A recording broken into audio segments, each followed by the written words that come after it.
You are listening to a free version of the Majority Report with Sam Steeder.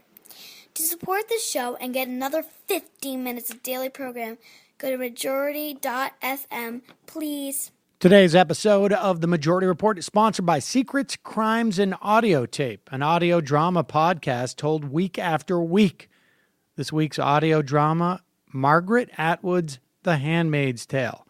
The Handmaid's Tale takes place in a dystopian future where handmaids are assigned to bear children in a totalitarian theocracy that has overthrown the United States government.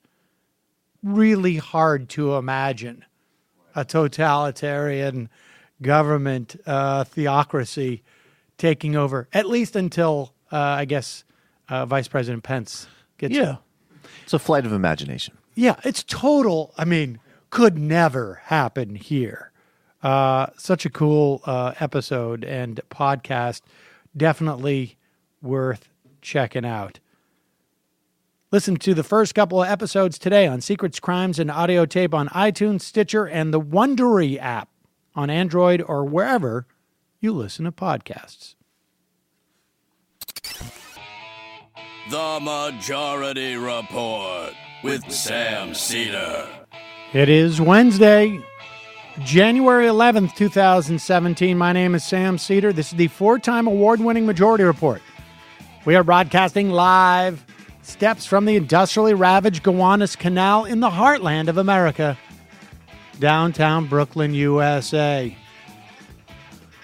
Whoa. On the program today, document contends Russia has Trump golden shower video, among other things. I hope you ladies are hydrated. FBI apparently sought and maybe was issued a FISA warrant to track Trump advisors in October to see if they were having contact with Russian agents. Meanwhile, GOP supposedly begins ACA assault, according to Trump in a presser today, but they are highly confused. Repeal and replace. It looks like it's going to happen soon. Bill O'Reilly settled a different sexual harassment suit that had nothing to do with loofahs. Senator Franken exposes would-be AG Sessions as a liar. Meanwhile, top Carson aide settles his sexual harassment charge. Wait a second. Stop touching me. Tillerson on the hot seat today, and the Labor Secretary nominee hit with a new spousal abuse charge.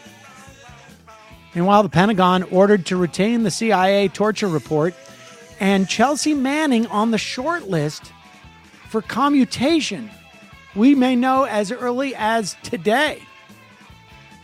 Supreme Court halts the North Carolina special election. Bad news there. And new ethic rules that were slid in by the Republicans essentially privatize congressional business. There's a Social Security and Medicare resolution. The inauguration to be sensual. All that and more on today's program. Folks, Donald Trump... I don't know what to tell you, folks. That is a direct quote. Listen, honestly... We're going to have the most sensual... Bobby Kennedy claimed yesterday that he was going to be the essentially czar of immunizations, and then the Trump administration said, no, that wasn't true. We will get to that story. Honestly, I don't even know what to make of any of it. And by any of it, I mean all of it. But here is Trump. He's giving a press conference right now. Let's go to this. So far, he has told us repeal and replace will happen within the next month, as soon as they have a Health and Human Services Secretary. We'll talk about the implications of that. They're going to build the wall, and then they're just going to, do it on layaway, where they're going to have Mexico reimburse us. And he's going to nominate a Supreme Court justice within the first 2 weeks, and also that he's a germaphobe. We'll play a clip of that, and so no one would ever have peed on him. At least maybe he had people pee on other people. I don't know. But let's go to the press conference.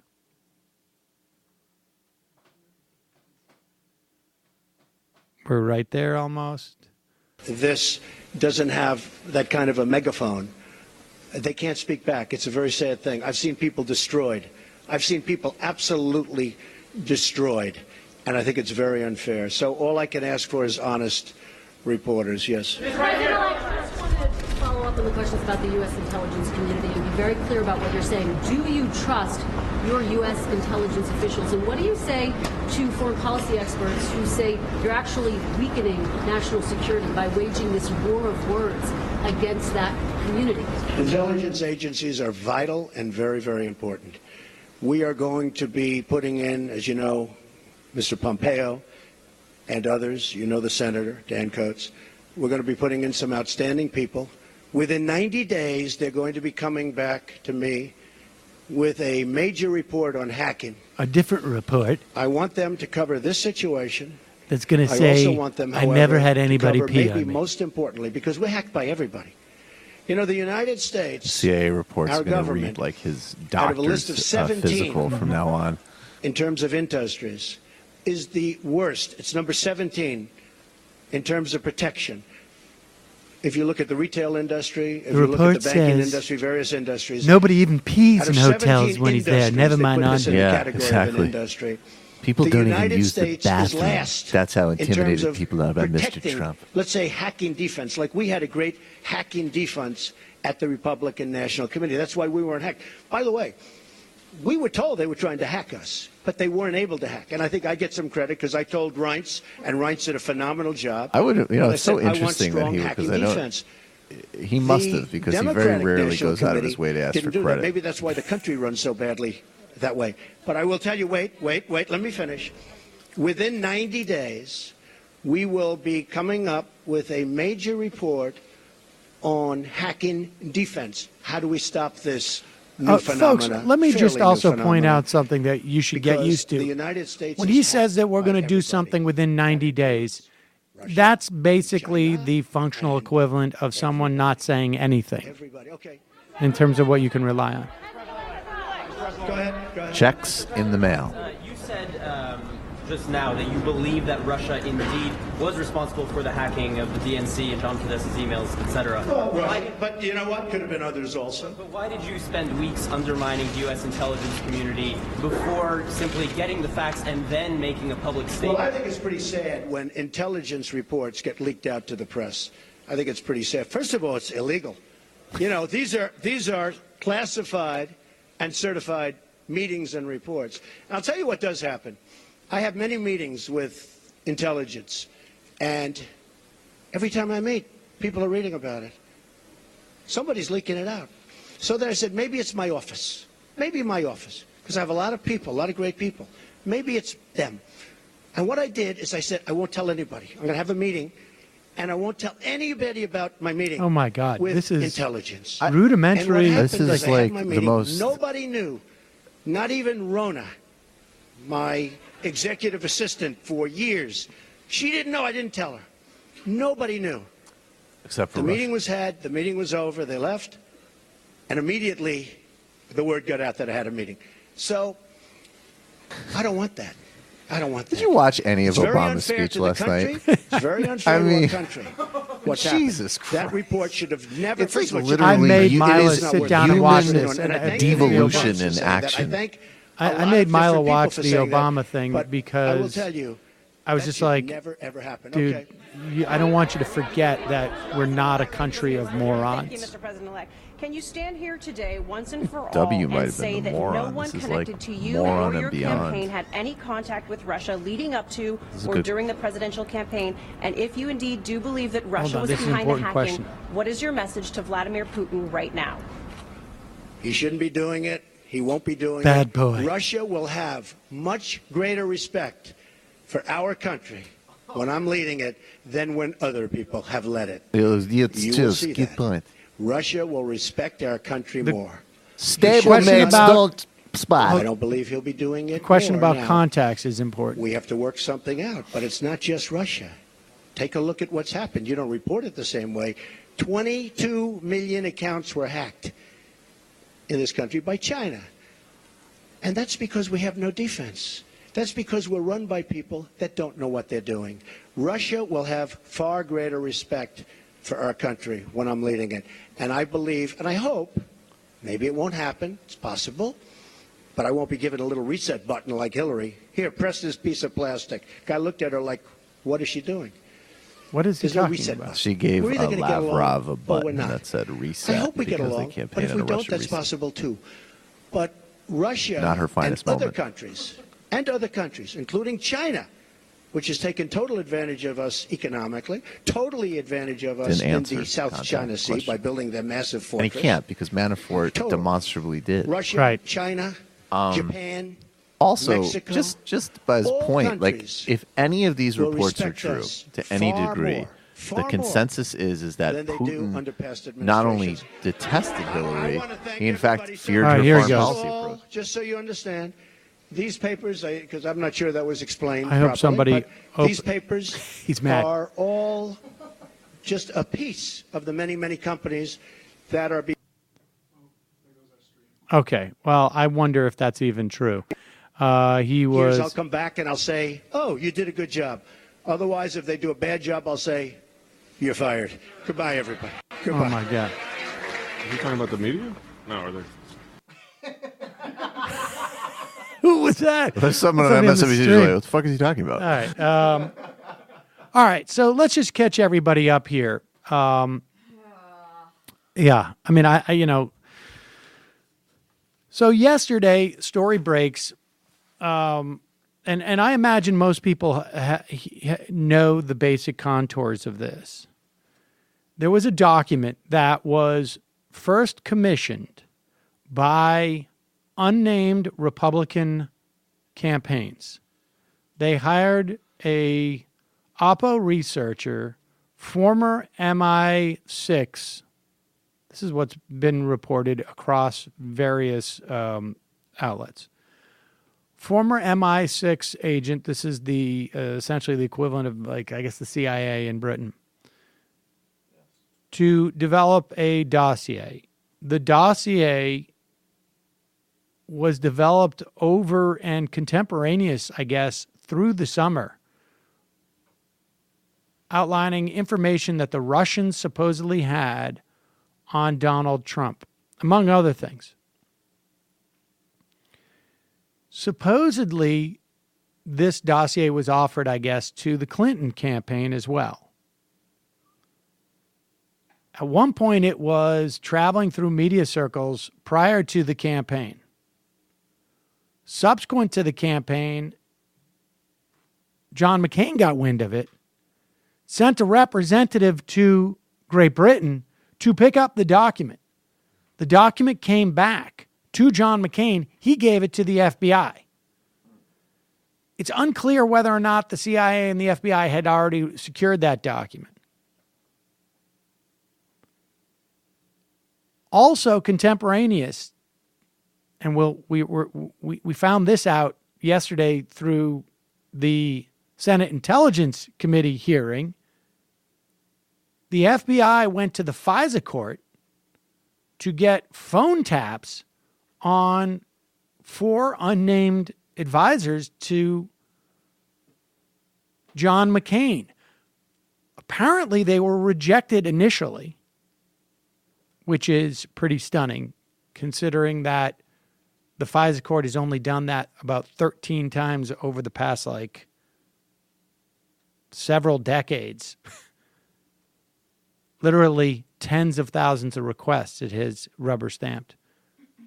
The FBI came back in October. It's unclear whether or not they were rejected again, but to the extent that we know anything about this, the reports seem to be that the implication is that they did receive a warrant. We'll hear from Comey in that in a bit. And apparently, the briefing that both Obama and Trump got over the past week was a 2-page document that included things from the 34-page document created by a private entity. We don't know much about this guy. It's completely unverified. But the 2-page document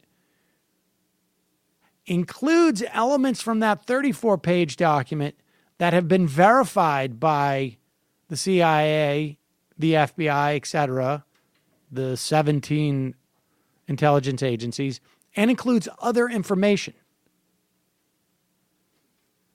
And so that's where we are at this point. I mean, the 34-page document, in my mind, reads like fan fiction.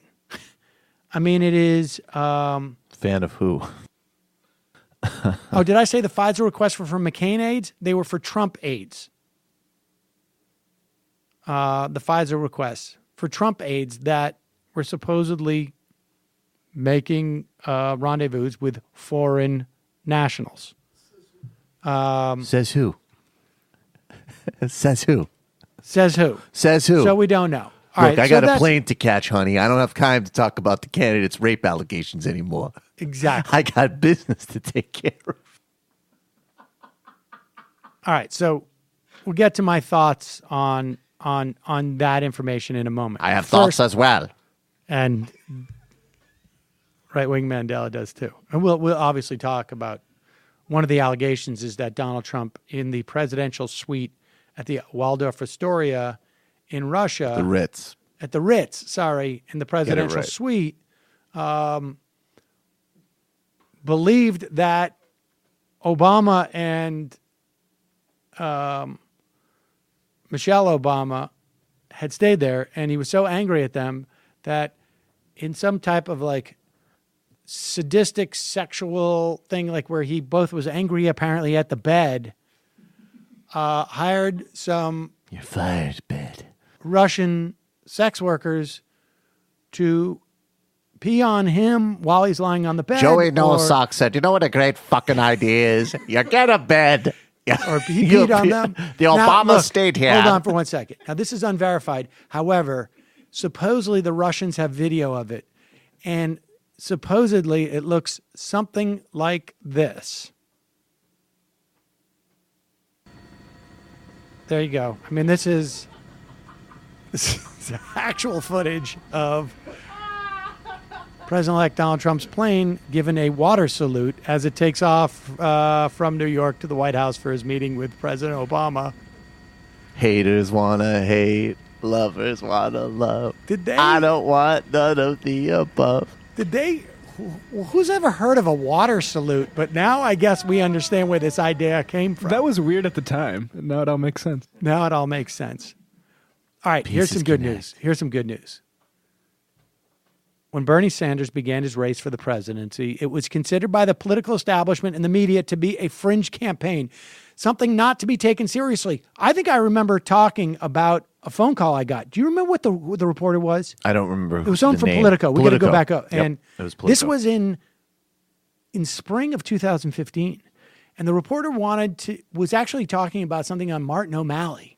And he said to me, like, Martin O'Malley wants to know how he has to appeal to, how he can beat out Elizabeth Warren for attention. I said, Elizabeth Warren? He's going to worry about Bernie Sanders. And the guy just laughed and laughed. Well, by the time Sanders' campaign came to a close, however, it was clear that Bernie had run one of the most consequential campaigns in modern history. The guy is still doing town halls. He's, I think, the most popular politician in the country at the moment. And although his campaign may be over for Bernie Sanders, the political revolution has just begun. Follow along as Bernie Sanders keeps the new administration in check and leads the way toward a progressive future in his new multi-month New York Times bestseller, Our Revolution, A Future to Believe in. Washington Post says Sanders is spinning lessons about what really matters in life. Look, you don't need to hear about what other people say about this. The book is available in hardcover, ebook, and audio wherever books are sold. It's read by Bernie Sanders and Mark Ruffalo. And folks, buy the book. Buy the book. Go to ourrevolutionbook.com, hashtag read the burn. Ourrevolutionbook.com. Go check it out. You want to help support Sanders and the revolution. You want to make sure that he maintains his position as the leader of the opposition, make him another best-selling author. I read Honestly, some makes of a it difference. over break, and it's actually a very good book. It's very well written. I'm anxious to get on and have it on my phone. Anxious to listen to it. Meanwhile, tonight is Wednesday, and you know what that means for me? Blue Dinner. Apron night. We get Blue Apron on Wednesday and Thursday nights. Somehow we get by with Monday and Tuesday. I would sort of maybe like do it 3 days a week, but the beautiful thing about Blue Apron is that you can cook with your kids. They can do some of the chopping or something like this. It's fun. I mean, obviously, I'm not going to let my 4-year-old use a big knife. He's almost 4. He's going to be 4 in 2 months. 3, 4, whatever. The seafood is sourced sustainably under standards developed in partnership with Monterey Bay Aquarium Seafood. The beef is raised humanely. Chickens are free range. Regenerative farming practices are used for produce. Blue Apron can be delivered to 99% of the continental U.S. and 99.5% of food deserts because Blue Apron ships the exact amount of each ingredient required for a recipe. They're reducing food waste. And it's true. We have just enough left over that I will then have like 1.3 meals, which I know I shouldn't do. I'm trying to lose a weight. Some of the meals available in January, seared pork chops with farro and cranberry chutney. Have you ever had farro? I have. It's Oh. delicious. I don't think a lot of people have had farro. Oh, they got to It's a great expand opportunity. their It's food adventure, like their a palate. big rice pasta almost. Yeah, it's delicious. Spaghetti squash and marinara with mushrooms and garlic knots. And this is the one I am so psyched about. Spicy shrimp, Korean rice cakes with cabbage and furikake. I don't even know what that is. We should probably look that up, but I'm going to get it soon, so I don't care. Check out this week's menu and get your first 3 meals free with free shipping by going to blueapron.com/majority. Totally free, folks. You're going to love how good it feels and tastes to create incredible home-cooked meals with Blue Apron, so don't wait. That's blueapron.com/majority. Blue Apron, a better way to cook. And folks, lastly, in this era where things are hard to picture, imagine a new world where putting on a new pair of underwear isn't just fresh. You're stepping into a better day. Wow. Think about it. Underwear is the first thing you put on. It's the last thing you take off. Am I right? No, you're absolutely. Unless you're doing some type of bizarre commando thing, which we don't want to do. It's a mess. No, not in this cold. Why would you settle for anything less than the best feeling underwear on the planet? MeUndies focuses solely on producing the most comfortable underwear you've ever experienced. My friends at MeUndies sent me a few pairs a while back. I've talked about this. I don't get the fancy dancy ones. I go with the low key. That's just me. But they are incredibly comfortable. Matt gets and he's been on modal for a long time. For the price of 2 cocktails, MeUndies will deliver you your new favorite pair of underwear right to your doorstep. Better day guaranteed. Try them on. If they're not the most comfortable, best feeling undies you've ever had, they'll refund you and let you keep your first pair for free, which is good news. It means you're not trying on the pair of underwear that somebody else has decided they didn't want. You get the sweet touch of modal, which I know Matt's been on it for ages. 3 times softer than cotton. These uber cozy undies are sold exclusively on the MeUndies website, while you'll enjoy free shipping to the U.S. and Canada. Go to MeUndies.com/majority. You get 20% off your first order. MeUndies.com/majority. You got nothing to lose. There's a better day guarantee. You get to keep the pair if you don't like them. Go to MeUndies.com/majority right now. 20% off your first order. That's MeUndies.com/majority. All right, let's get into. I want to get to the Sessions hearing yesterday. Tillerson his hearing is taking place today. The big one that I was interested in, Betsy DeVos, has been punted until next week. Presumably because she's got so many conflicts and she's such a horrible candidate. They've also got to teach her. They've also got to coach her to say, I don't hate public schools. Amway's not a pyramid scheme.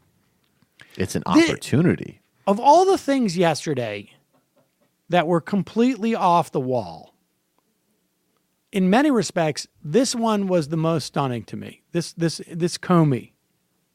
So Comey and Clapper are at the Senate Intelligence Committee hearing. This is a long clip. We'll probably clip it up into two. And now look, here's Ron Wyden is doing the questioning. We've been down this road before. Remember when Ron Wyden was implying that there was something going on that people didn't know about, and it turned out to be a lot of those Pfizer revelations? Even he basically lured Clapper into lying on the public record. Yes. Yeah. And so these guys are privy to information that theoretically they can't reveal. They could go and read reports on the Senate floor and get protected. But I think to a certain extent that it causes a problem. They get maybe, I don't know what can happen after that. I don't know why they don't do that more often, but I guess it's a way of like making sure that they continue to get secret briefings. I'm not sure. I don't know. Consequences of that. There's, I don't know what the consequences are, frankly, but they obviously feel them. So we get a lot of like stuff from Wyden where the way I express it is like we see the shadows of this, right? There's the thing that's here, and he shines a light on it, and what we see is the projection on the wall of that shadow. And it's not clear, but you get a sense of what he's talking about. And this is the way they send the messages. So listen to Wyden asking James Comey. Listen to this line of questioning.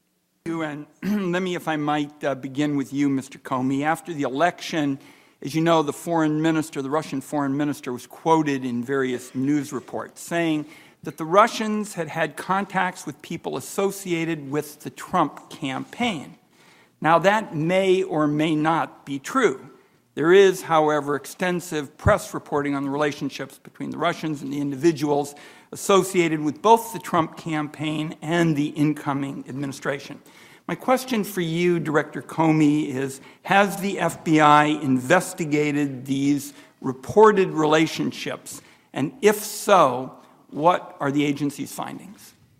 Thank you, Senator. I would never comment on investigations, whether we have one or not, in an open forum like this. So I really can't answer it one way or Okay, so there we have the director of the FBI lying to Congress when he says, I would never comment on an ongoing investigation like this. Seriously? The only reason that many people know your name as a public figure is because of your constant public commentary and interference in public with an ongoing investigation. You specifically said that even though we had closed an investigation, I've got to make it public to let you know that we are now finding emails that may or may not, we have no warrant yet, we have no clue, but heads up. Provide more evidence on a third-party computer to this investigation that we have supposedly closed. Are you effing kidding me? I can't believe Wyden just didn't get up and say, do you want to amend your statement? You don't mean never. You just mean right now.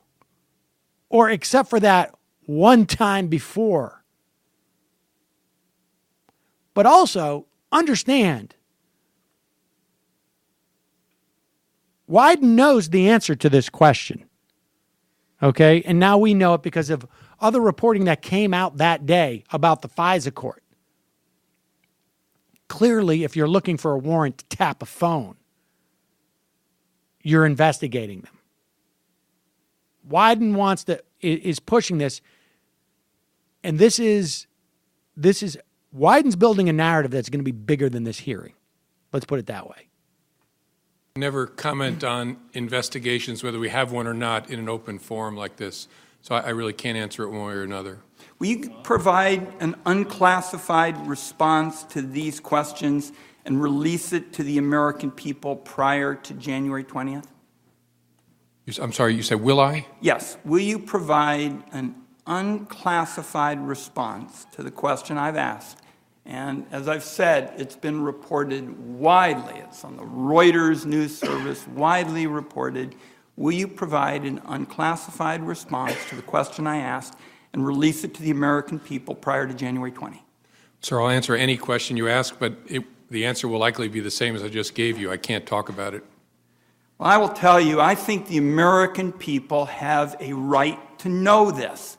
And if there is delay in declassifying this information and relating it to the American people, releasing it to the American people, and it doesn't happen before January 20th, I'm not sure it's going to happen.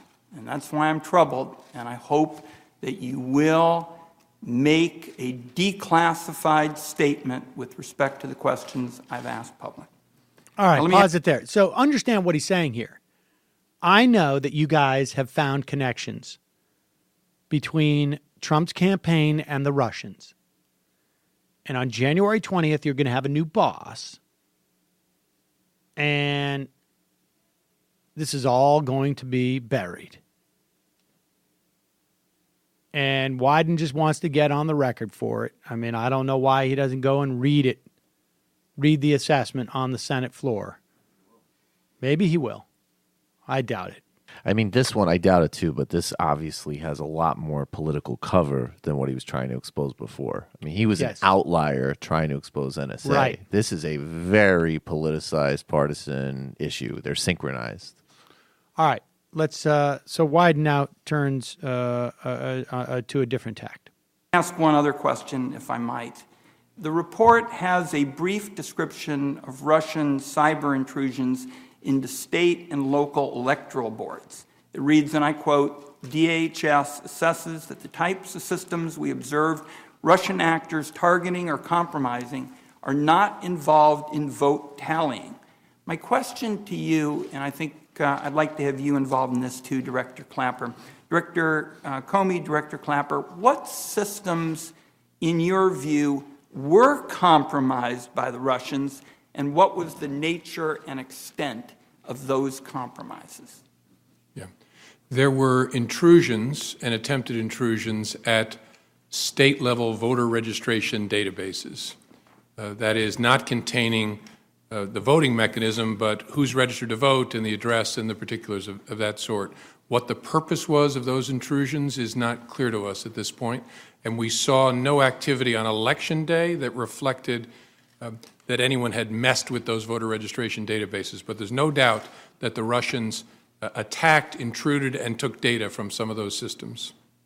Director Clapper? I think that's the response. I don't have anything to add to that. And I hope you will also tell us in the days ahead, Director Comey, more about the nature of those systems, because it is very clear, given what you found and reported in the declassified version, that we're going to be dealing with these issues coming up. And I think we need to know more specifics. We can do it in a classified session about the nature of those systems. Thank you, Mr. Chairman. Now, this second part here is interesting with these data files. Because, be clear, all they're claiming is that the Russians hacked into the data, the files of the voters. And what you can get from those, and I think those are publicly available or accessible, I believe. And it's unclear when it happened. So you wouldn't necessarily know if some of these people are looking for absentee ballots or what. Or I don't know if the implication is by Wyden as to whether or not there's information in there that is not accessible to campaigns, that this was information doesn't affect the voting, but it could be data that maybe could be used by a campaign. Right? I mean, we do know that, according to reporting, that the Trump campaign had this sort of amazing bet that they made about finding voters at the last minute in these three swing states. Isolating which voters were the best voters for them to go and talk to. We also know that the Clinton campaign was off by about 20% on their get out the vote days in these same states. At least in Michigan and Pennsylvania, we have documented reports about it. This is complete conjecture on my part as to why a third party not associated with the, look, maybe it's possible that the FBI is making up a story that the Russians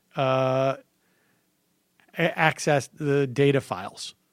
That seems like a weird story to make up. But maybe it's some plan to demonize Russia. It's a weird one. It's not a terribly sexy one. But the only people that would have value, that information would have value to, would be a campaign. The fact that Wyden asks one question about contacts between Russians and one campaign's aides, and then follows up with this question about the voter data, I don't think that's a coincidence. No. I mean, maybe it is, but I don't think it is. Very fascinating stuff. And just one last thing, because then I want to go to Jeff Sessions. What's going to be interesting is now that it's clear that John McCain was muling some of this Donald Trump stuff, okay, to the FBI, like literally sending an aide to go get it apparently from Britain and giving it to the FBI. It's going to be interesting to see where he lands in all this. I mean, someone said to me yesterday, like, maybe John McCain is going to, make amends for how he was in the 2008 election, and he's going to revert back to the John McCain of old. And I was like, no. If he reverts back, it's going to be John McCain reverting back to what's best for John McCain. Well, and feeling like he's the guy. Somehow, there's no doubt in my mind that John McCain is going to try and put himself in the middle of whatever anything exists. Well, and also John McCain of always is a guy who's basically driven by personal resentment and revenge. So that actually does bode well for him taking this seriously. Yep. Donald Trump embarrassed him. Donald Trump was an asshole to him. And he's an opportunity to humiliate Donald Trump. I mean, that is literally the entirety of, at least since I've been aware of him, that's what John McCain does. So he probably will be pretty on this, but not because it's the John McCain of some imagined integrity that people are attached to. Okay. Now let's turn to Jeff Sessions. Jeff Sessions yesterday went in front of the Senate Judiciary Committee.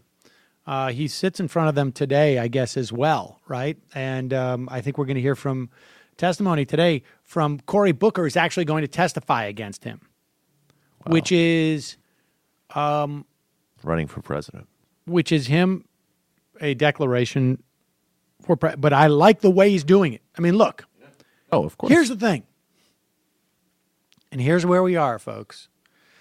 Cory Booker has, in my mind, a pretty bad record when it comes to cozying up to investment bankers, a pretty bad record when it comes to privatizing of education. He has distanced himself a little from that since getting into the Senate. Like I've always said, I don't care what's in the heart of politicians. I just care about what they are, what wind fills their sails. And so far, Cory Booker is, his sails are being filled by wind that I like. I like to see him go and say, F this supposed Senate comedy, Comity. Not only am I not going to defer to him because he's a Senate colleague, I'm going to testify against him because he is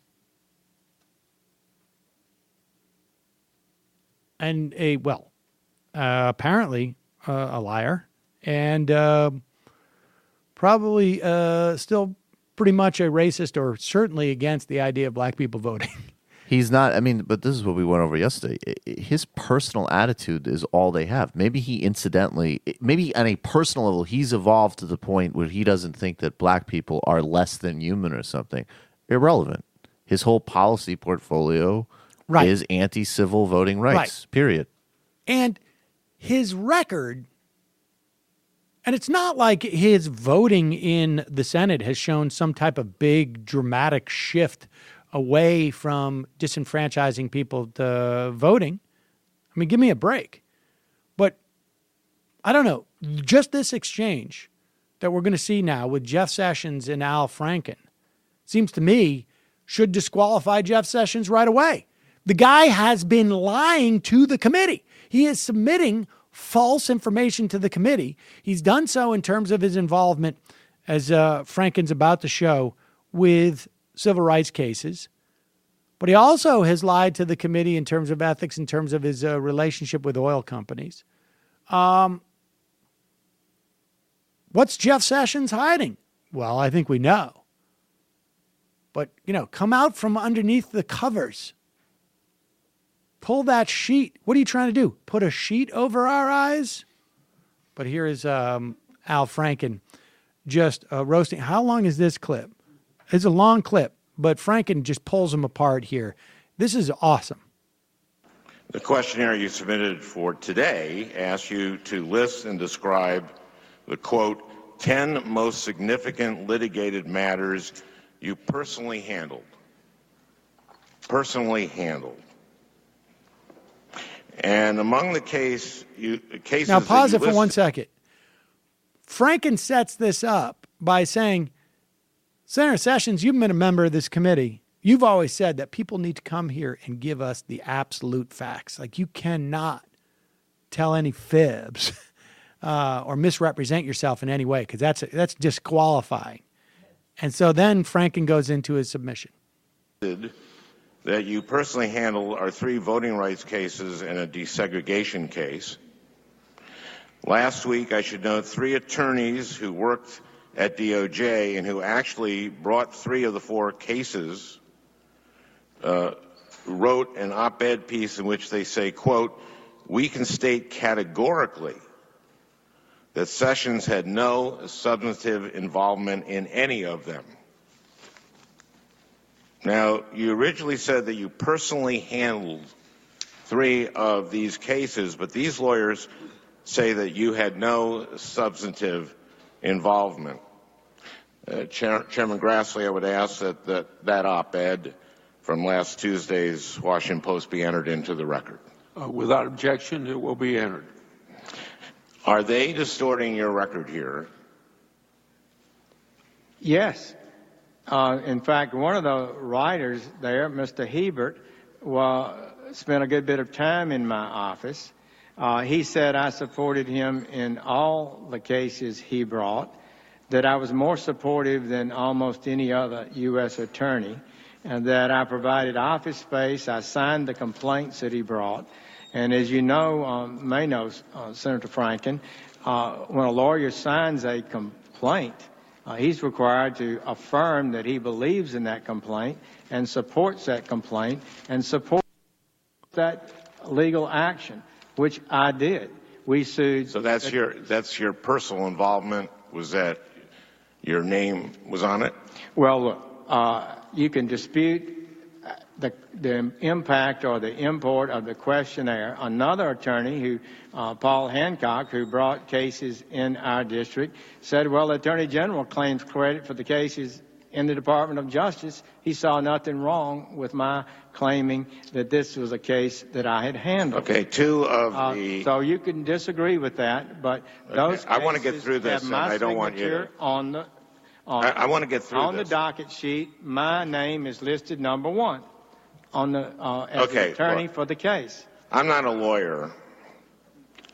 I'm one of the few members of this committee who didn't go to law school, and usually I get by just fine. But it seems to me that a lawyer, if a lawyer has just his name added to a document here or a filing there, that lawyer would be misrepresenting his record if he said he was personally handled these cases. Two of the lawyers who wrote the op-ed have also submitted testimony for today's hearing, Mr. Jerry Hebert and Mr. Joe Rich. Mr. Hebert says, quote, he, quote, litigated personally 2 of the 4 cases you listed. He said, I can state with absolute certainty that Mr. Sessions did not participate personally in either. Mr. Rich worked on 1 of the 4 cases you listed. He said, quote, I never met him at that time nor any other time, and he had no input to the case. These represent 3 of the 4 cases that you claimed that were among the top 10 cases that you personally handled. Now, Sessions sort of like meanders and he sort of backs off, but I can tell you he was rather unhappy. I mean, one of the cases of the top 10 cases that he said he ever personally handled, he never met the lawyer who was handling it. He never saw the lawyer who was handling it. And they all attested. And the lawyer that supposedly said those good things about Sessions had to say so in a public testimony under pressure of being part of his office. So Jeff Sessions on record as a liar. But let's move on. Aside from, let's not get too meta about his. I mean, the reason why, of course, Jeff Sessions is trying to pretend like he was involved in civil rights litigation because he has such a bad record on it that he has to fabricate one. Then Senator Sheldon Whitehouse, who is also a former U.S. attorney himself, which is what Jeff Sessions was. Sheldon Whitehouse wants to get a sense of Jeff Sessions, just how theocratic he would make the government. Here is Whitehouse asking Sessions about the judgment of employees who are not, I'm not using Whitehouse's words, but reborn Christians. And I think you should respect them. Does a I would do that. Does a secular attorney have anything to fear from an Attorney General Sessions in the Department of Justice? Well, no. And I use that word in the 90,000 foot level of a little concern I have that we as a nation, I believe, are reaching a level in which truth is not sufficiently respected, that the very ideal, the idea of truth is not believed to be real, and that all of life is just a matter of your perspective and my perspective, which I think is contrary to the American heritage. So that's just a kind of a criticism of mine. But we are not a theocracy. Nobody should be required to believe anything. I share Thomas Jefferson's words on the memorial over here. I swear eternal hostility over any domination of the mind of man. And I think we should respect people's views and not demand any kind of religious test for holding office. And a secular person has just as good a claim to understanding the truth as a person who is religious, correct? Well, I'm not sure. In what method? Is it less objectively committed to... the methods that an attorney would bring to bear. Well, let me just say, we're going to treat anybody with different views fairly and objectively. And the ideal of truth and trying to achieve the right solution, to me, is an important goal of the American jurisprudential system. So there you have it. Yeah, it's almost like we live in a post-truth world. Right. Where one political party lies as a matter of not only strategies, basic existential posture. And Whitehouse here is trying to make it pretty narrow. I mean, you can go and believe that this secular person is not going to have the truth outside of being an attorney. But in the world of an attorney, in terms of the law of the country, you don't think secular people have access to the truth in the same way? He's literally saying on one hand, we're not going to have a theocracy. But when it comes to our laws and assessing our laws, well, it's like it doesn't hurt to have a little bit of Jesus juice. Well, it's like in Iran, you have a guardian council that just vets candidates. It's not like you got to be a particular version of Shia Islam, but you need to, need to be in the doesn't hurt. Not a bad idea to be in the strike zone, guys. Yeah. The Iranians have a little thing they call a guardian council. And as much as I think we should nuke those hummus-eating Arab sons of bitches off Earth, I think we ought to also adopt some of their governing methods. It's funny, you don't look Drewish. The way that Sessions said people with other views. Different views. With different views was clearly, it wasn't like all the different views. It was, here's No, I've got the normal view. The normal view. And everybody else got the weird view. Well, not everybody else. The seculars. You got all sorts of views. You got people who will let a Puerto Rican date your daughter. Whoa, should not have said that out loud. See, I'm a member of a certain secret society. I don't think I need to go into any great detail. I don't believe in putting blinders on. I believe in cutting little holes out so I can see. Just have a little bit of a focused view, if you will, on the matter. Don't try to put any of that cotton over my eyes. The 400 thread count cotton, if you know what I'm saying. Yes, very clever, Mr. Franken.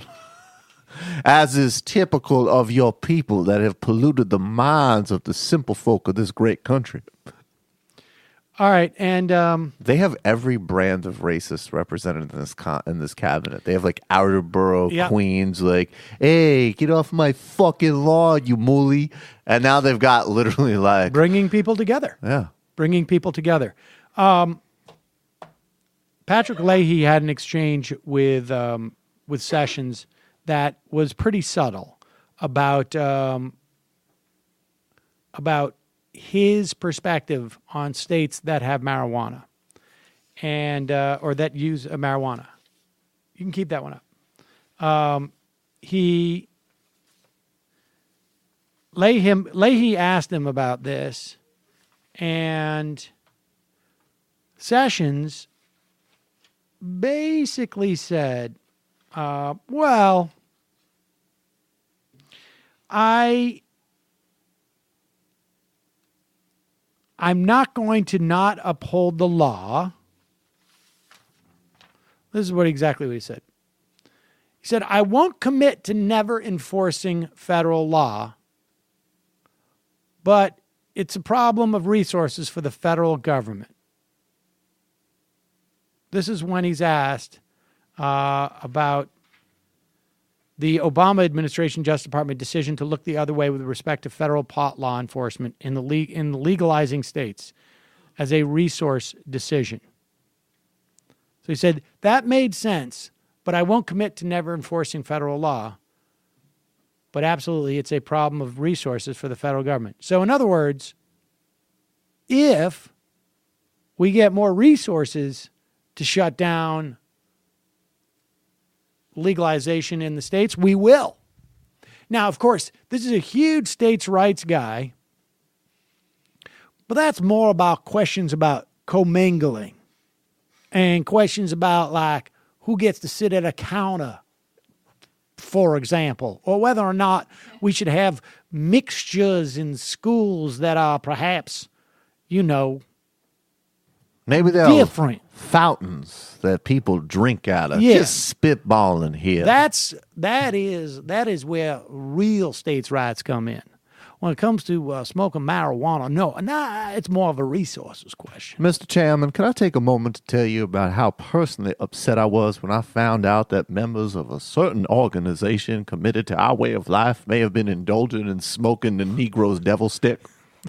It was one of the most upsetting moments of my life. Horrible time for me. But here was the fun part of Senator Patrick Leahy asking, because at the time when the Billy Budd Donald Trump tape came out, Jeff Sessions had said something to the effect of like, well, it's a little bit too pushy, maybe a little bit more impolite. It's not something you would do at let's say a debutante ball or what are the southern balls they have? They're debutante, but there's like a Maisie Daisy ball or whatever the heck it was. I don't know. A slave auction, post-slave purchasing party. But I will say this. Senator Sessions seems to have changed his tune a little bit. Here he is with Patrick Leahy, who I don't think he says the word pussy. I think he says genitalia, which is also not the word that Donald Trump used. But grabbing a woman by her genitals without consent, is that sexual assault? Clearly, it would be. Thank you. If a sitting president or any other high federal official was accused of committing what the president-elect described in a context in which it could be federally prosecuted, would you be able to prosecute and investigate? The president is subject to certain lawful restrictions, and they would be required to be applied by the appropriate law enforcement official if appropriate, yes. And the conduct described, based on the description, would be sexual assault? Well, the confusion about the question was a hypothetical question, and it related to what was said on the tape. I did not remember at the time whether this was suggested to be an unaccepted, unwanted, would certainly meet the definition. If that's what the tape said, then that would be... My question is very simple. Is grabbing a woman by her genitals without consent, is that sexual assault? Yes. Thank you. I love the fact that the nominated attorney general has to answer that question. That's basically just Senator Leahy going like, so good for you. Look who you're working for, you. Yeah. That was pure shade. I like where he's like, well, Senator, maybe we could get more philosophical here. What part of the country is the woman from, as an example? My president was often dealing with northern women who are notoriously dirty, easy, and cheap. Our women down in these parts are a bit more refined. And that is not even to mention the racial backgrounds. Did I say that out loud? Right, See, I'm a member of a certain organization. I'd also like to remind everyone that I did at one time prosecute a couple of Klansmen who murdered a child. So if that doesn't just sing anti-racist to you, I don't know what does. Dylan, what was like it? One more note on the Sessions hearing. This is actually didn't happen in the hearing. It was reported out. It was reported first, I think, by BuzzFeed. that Coretta Scott King had written a letter opposing Jeff Sessions' ascension to the federal judiciary in 1986. And it was a story because no one could find record of the letter. It was sent to the committee, but apparently Strom Thurmond decided not to put it into the record. Pretended that she never sent the letter. But the Washington Post ended up getting it. It's a 9-page letter. So it has a lot of reasons. But let me read a little bit from the front cover page.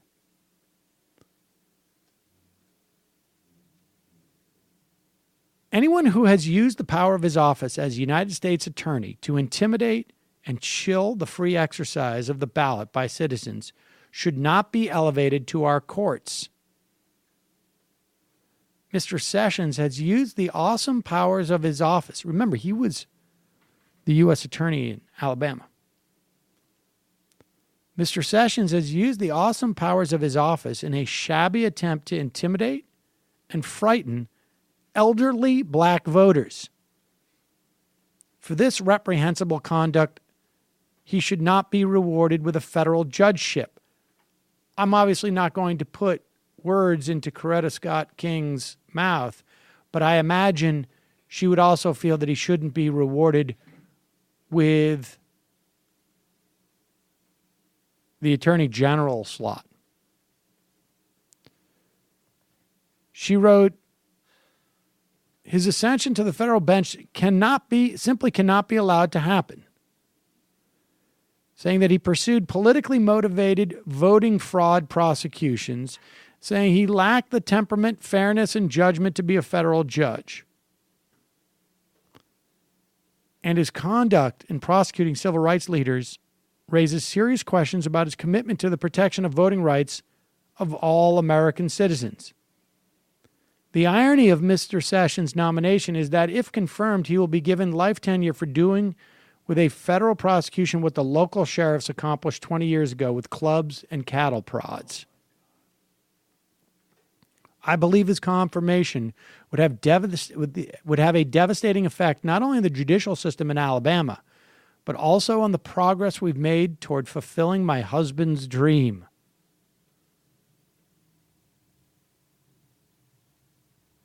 That's pretty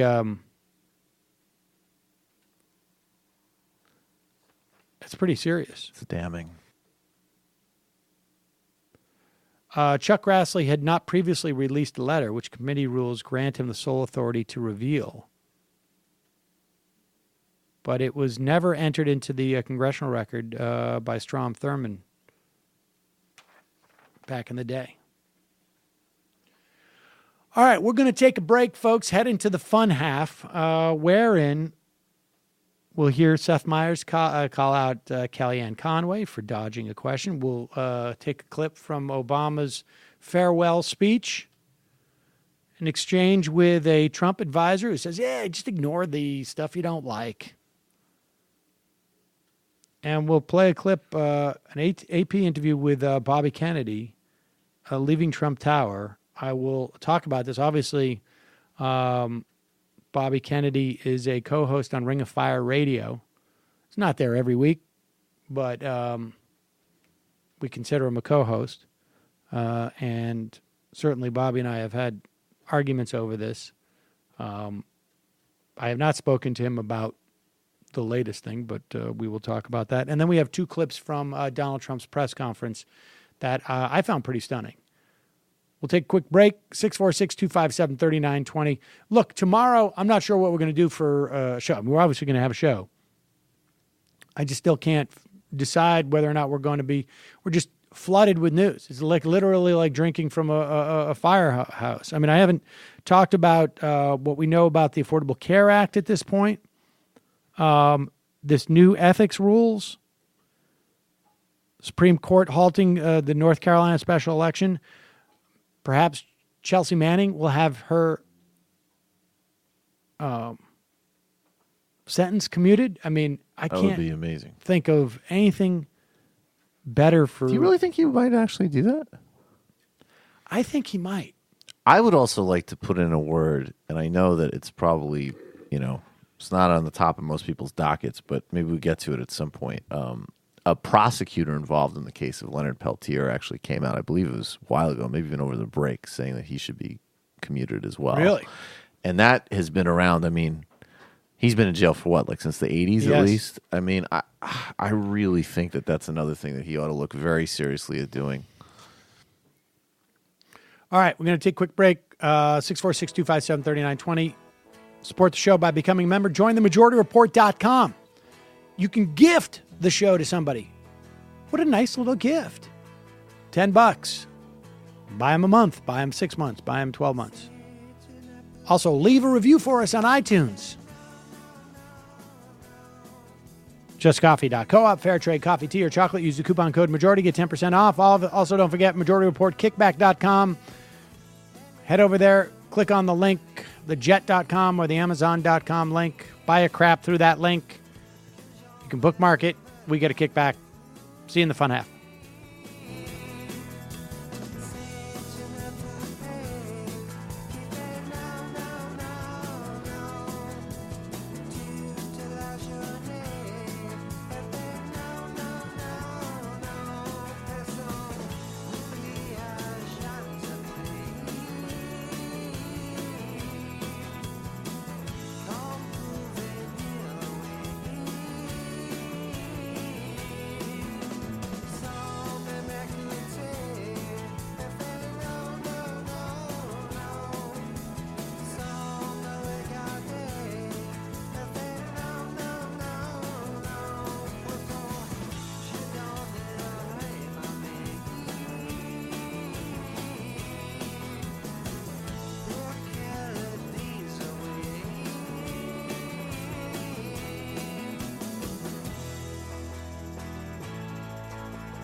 We are back.